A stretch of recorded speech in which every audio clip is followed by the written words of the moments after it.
Good morning. Hello student, कैसे हैं आप लोग? Today's topic is importance of organising. आज आप लोग हमसे पढ़ेंगे इम्पोर्टेंस ऑफ ऑर्गेनाइजिंग। पिछले क्लास में हमने आपको बताया कि ऑर्गेनाइजिंग क्या है। हमेशा एक बात ध्यान में रखिएगा, ऑर्गेनाइजिंग का मतलब अ ग्रुप ऑफ पर्सन। क्या होता है? बहुत सारे लोगों का एक ग्रुप होता है और ये सारे लोग मिलकर के काम करते हैं।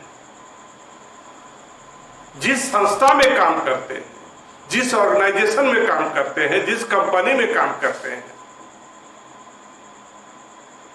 उसका एक उद्देश्य होता है उसको पूरा करने के लिए। कभी भी ऑर्गेनाइजिंग से संबंधित कुछ भी बात करेंगे तो हमेशा एक बात ध्यान रखिएगा कि ऑर्गेनाइजिंग का मतलब ग्रुप ऑफ पीपल, बहुत सारे लोगों का एक ग्रुप जो आपस में मिलकर के काम करेंगे। किसी ऑर्गेनाइजेशन के लिए, किसी कंपनी के लिए, किसी संस्था के लिए उसका जो टारगेट है, गोल है, उसको पूरा करने के लिए करेंगे। तो आज का मेरा टॉपिक है इंपॉर्टेंस ऑफ ऑर्गेनाइजिंग। इसका मतलब यह हुआ कि ऑर्गेनाइजिंग के होने से ऑर्गेनाइजेशन को बहुत सारा लाभ पहुंचाया जा सकता है। लेकिन कैसे? तो यहां पर आप देखेंगे there are many importance of organizing। अब हम जितने भी उसके इंपॉर्टेंस है एक एक करके हम आपको समझाने का कोशिश करेंगे। तो सबसे पहला है बेनिफिट ऑफ स्पेशलाइजेशन। किसी ऑर्गेनाइजेशन में ऑर्गेनाइजिंग से बेनिफिट का लाभ होता है, स्पेशलिस्ट का लाभ होता है। अब यहां पर मैंने पहले ही आपको बताया है कि ऑर्गेनाइजिंग का मतलब ग्रुप ऑफ पीपल। तो यहां पर स्पेशलिस्ट का लाभ कैसे होगा किसी ऑर्गेनाइजेशन को? तो जैसा कि हम जानते हैं कि एक ऑर्गेनाइजेशन में जो हमारा ऑर्गेनाइजिंग का प्रोसेस है उसमें जो संपूर्ण कार्य है, टोटल जो वर्क है, उसको हम छोटे छोटे टुकड़ों में बांटते हैं। उसको हम लोग उपकार्य भी बोलते हैं और अलग अलग उस काम को करने के लिए हम अलग अलग लोगों को अपॉइंट करते हैं, नियुक्ति करते हैं, बहाल करते हैं। और हर एक काम को, हर काम को हर एक व्यक्ति अलग अलग करता है। जब एक ही काम को लोग बार बार करेंगे, रोज रोज करेंगे, सालों भर करेंगे, तो उस व्यक्ति को उस काम के संबंध में काफी जानकारी हो जाती है। हम लोग उसको एक्सपर्ट बोलते हैं। जब कोई बंदा किसी काम को बार बार करेगा तो वो क्या हो जाएगा? उसका स्पेशलिस्ट हो जाएगा, उसका एक्सपर्ट हो जाएगा। एक्सपर्ट तो हो जाएगा, लेकिन ऑर्गेनाइजेशन के लिए क्या फायदा है? फायदा है जब वो स्पेशलिस्ट हो जाएगा तो उस काम को करने में उसको कम समय लगेगा। पहले उसको ज्यादा समय लगता था, अभी क्या होगा, उस काम को करने में उसको क्या होगा, कम समय लगेगा। तो जब कम समय लगेगा, इसका मतलब जो समय बचेगा उसमें काम अधिक होगा,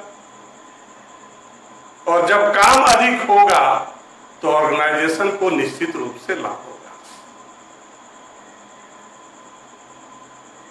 इसलिए ऑर्गेनाइजिंग एक ऐसा प्रोसेस है जिससे ऑर्गेनाइजेशन को लाभ पहुंचाता है।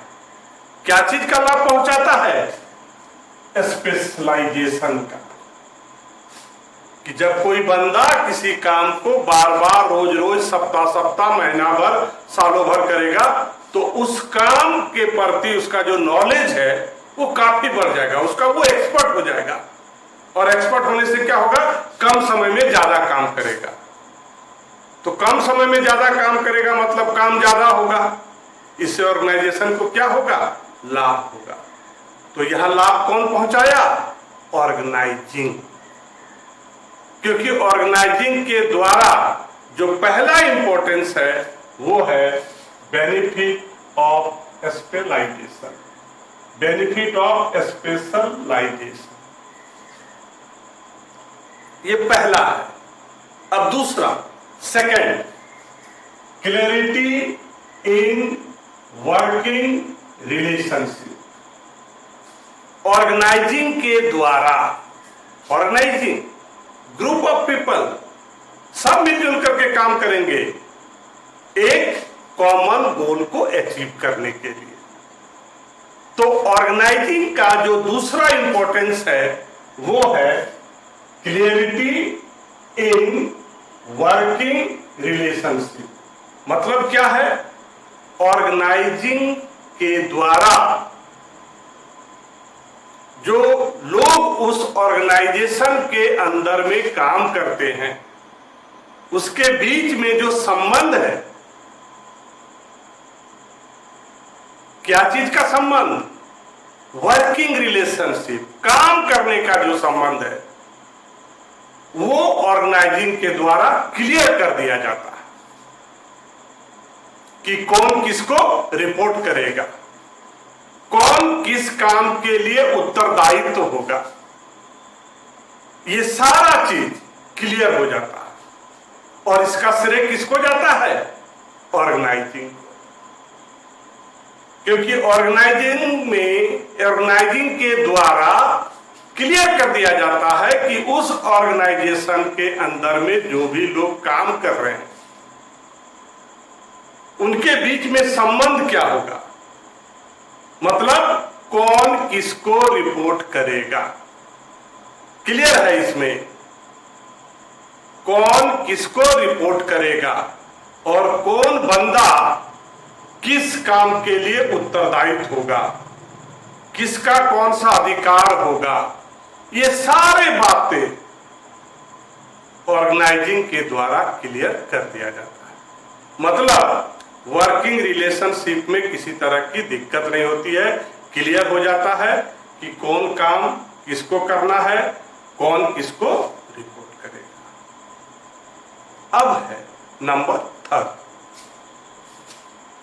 Optimum utilisation of resources.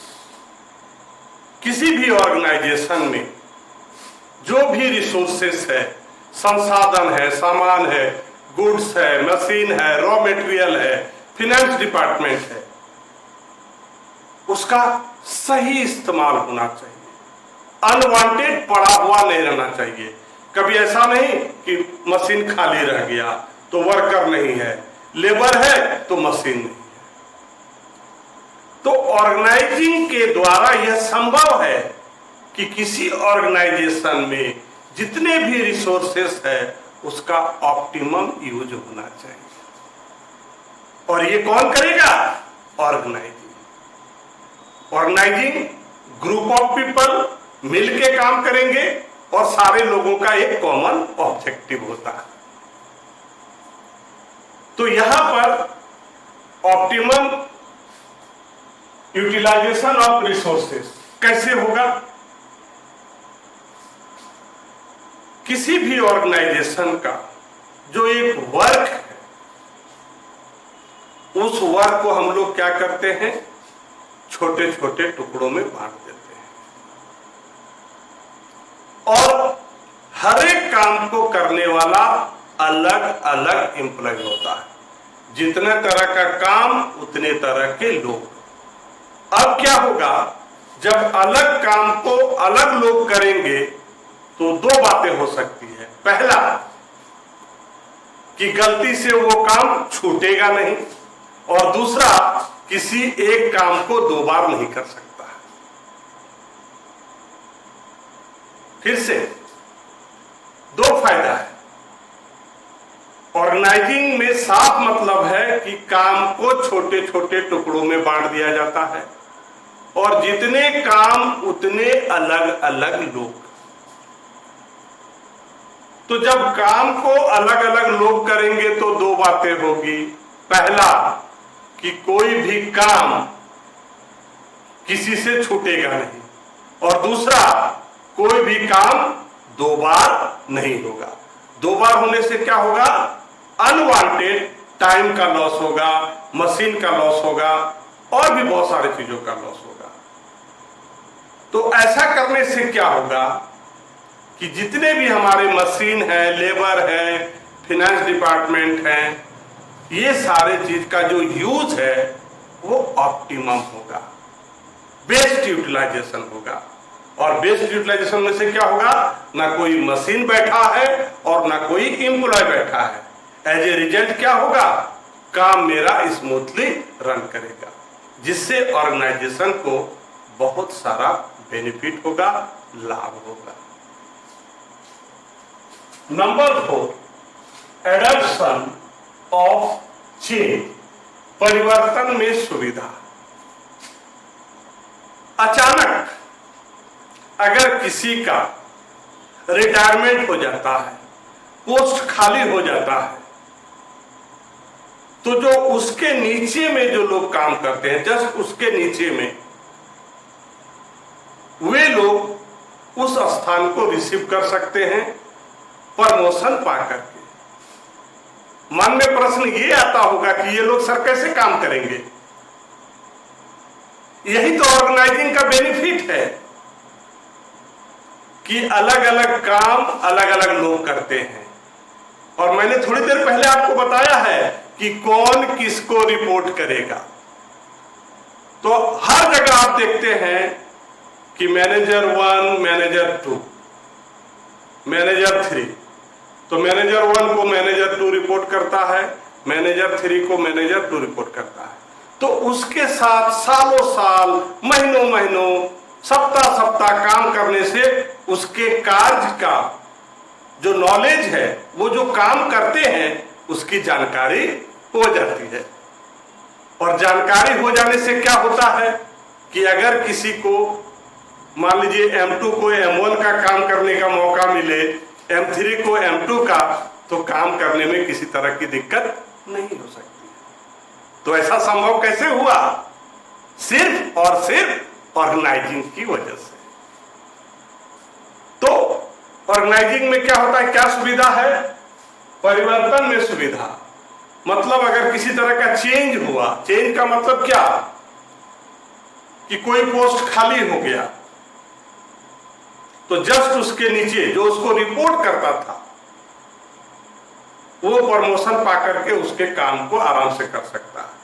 मतलब अगर किसी तरह का किसी कर्मचारी में, एम्प्लॉय में कोई चेंजिंग होता है, उससे किसी भी एम्प्लॉय को परिवर्तन से किसी तरह का डर नहीं रहता है। एज ए रिजल्ट ऑर्गेनाइजेशन को बेनिफिट होता है कि उसके लिए उसको बाहर से लाने की किसी को जरूरत नहीं है।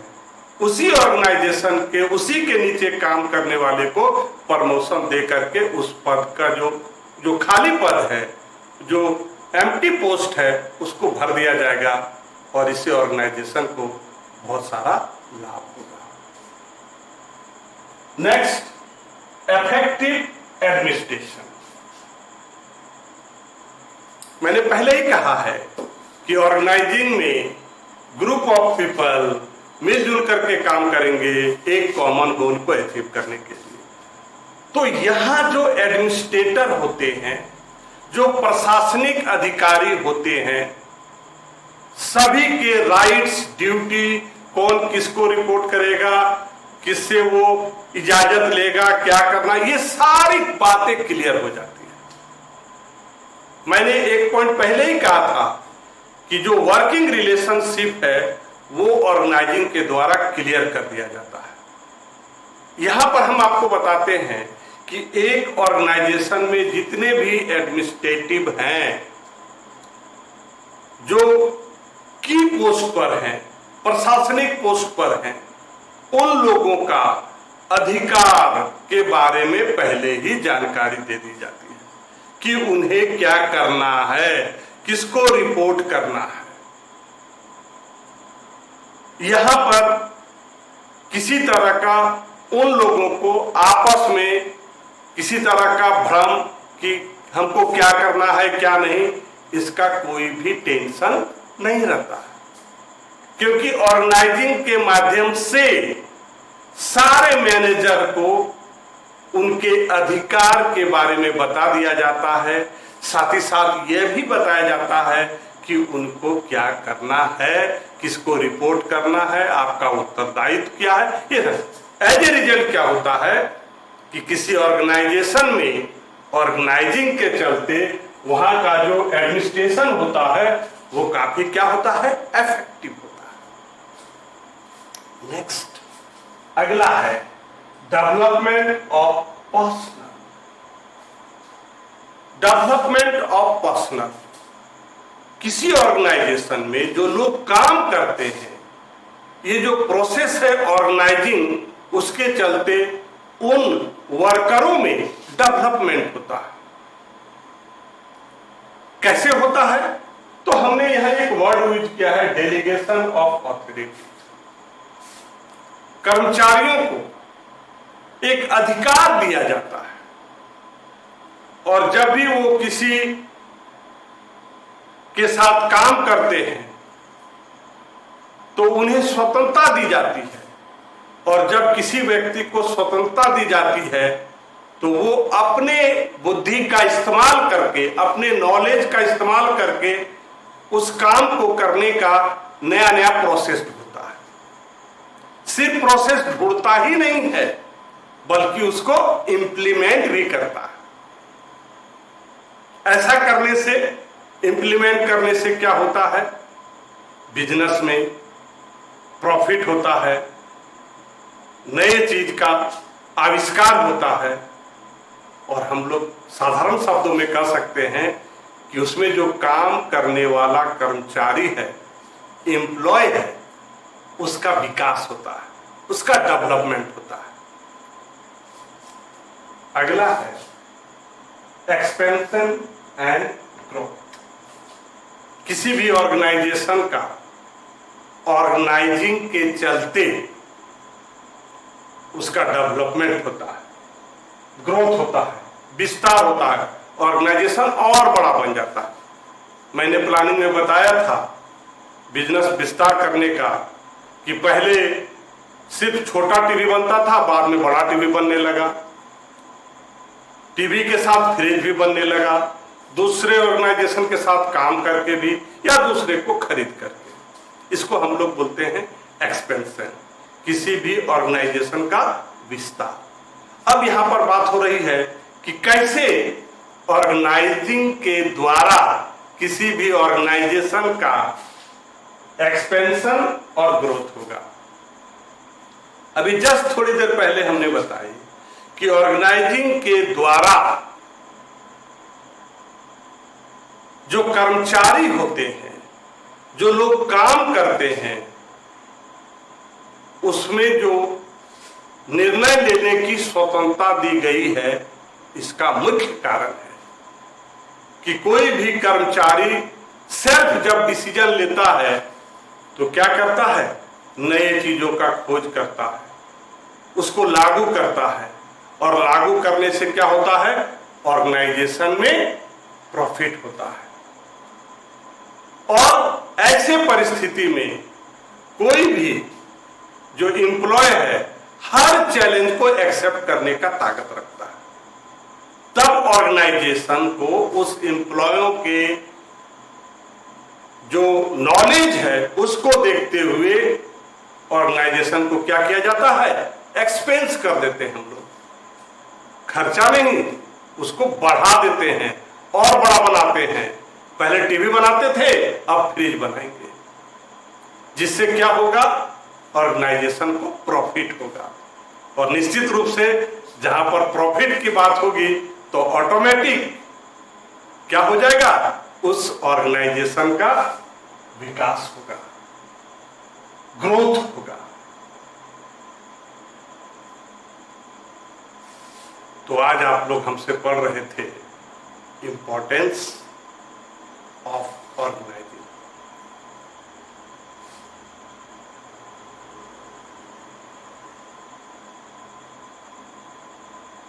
उम्मीद करता हूं कि आप लोगों को समझ में आता होगा। धन्यवाद और आपका दिन शुभ।